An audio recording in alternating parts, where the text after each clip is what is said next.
Dhallywood superstar Shakib Khan দেশীয় চলচ্চিত্রের পাশাপাশি ভারতীয় চলচ্চিত্রেও স্থান করে নিয়েছেন। শাকিব ইতিমধ্যে ওপার বাংলার অভিনেত্রী শ্রাবন্তী, শুভশ্রী, পায়েল, নুসরাত সহ প্রথম সারির বেশ কয়েকজন অভিনেত্রীর বিপরীতে কাজ করেছেন। আগামী শুক্রবার মুক্তির অপেক্ষায় থাকা দর্দে তার নায়িকা সোনাল চৌহান। গত বছর মুক্তি পাওয়া প্রিয়তমা সিনেমায় শাকিব খানের নায়িকা ছিলেন ইধিকা পাল। এখন বরবাদের শুটিং করছেন শাকিব। এ ছবিতেও তার নায়িকা ইধিকা।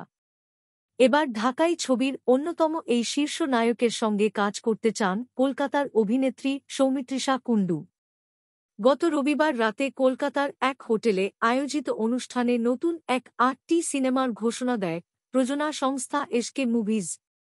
এই অনুষ্ঠানেই শাকিবের সঙ্গে দেখা হয় সৌমিত্রিষার। এরপর থেকেই মুগ্ধতা কাটছে না এই অভিনেত্রীর। ভারতীয় গণমাধ্যম আনন্দবাজার অনলাইনে দেওয়া সাক্ষাৎকারে সৌমিত্রিষা বলেন, শাকিব এক ঝলকেই তাকে চিনতে পেরেছেন। এ সময় তাদের মধ্যে কিছুক্ষণ কথা হয়।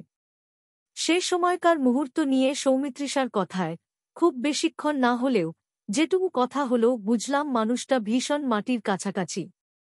ঠিক যেমন এখানকার দেবদা অথবা জিদ্দা। আসলে বড় তারকা যারা হন তারা বোধ হয় এতটাই অমায়িক হয়ে থাকেন।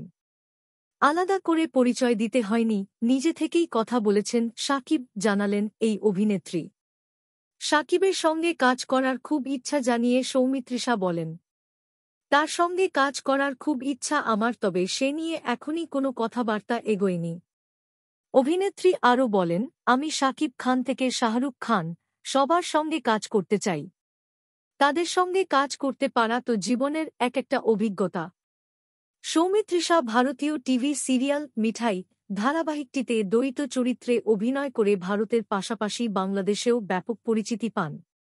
ইতিমধ্যে টিভি সিরিয়াল ও সিনেমায় অভিনয় করে দুই বাংলার দর্শকদের কাছেও পরিচিত মুখ হয়ে উঠেছেন তিনি। এছাড়া সৌমিত্রিষাকে প্রধান সিনেমায় দেবের বিপরীতে তাকে দেখা গেছে। Immigration to Canada. We provide the best quality service and solution for Canada immigration. Please visit our website and contact for details.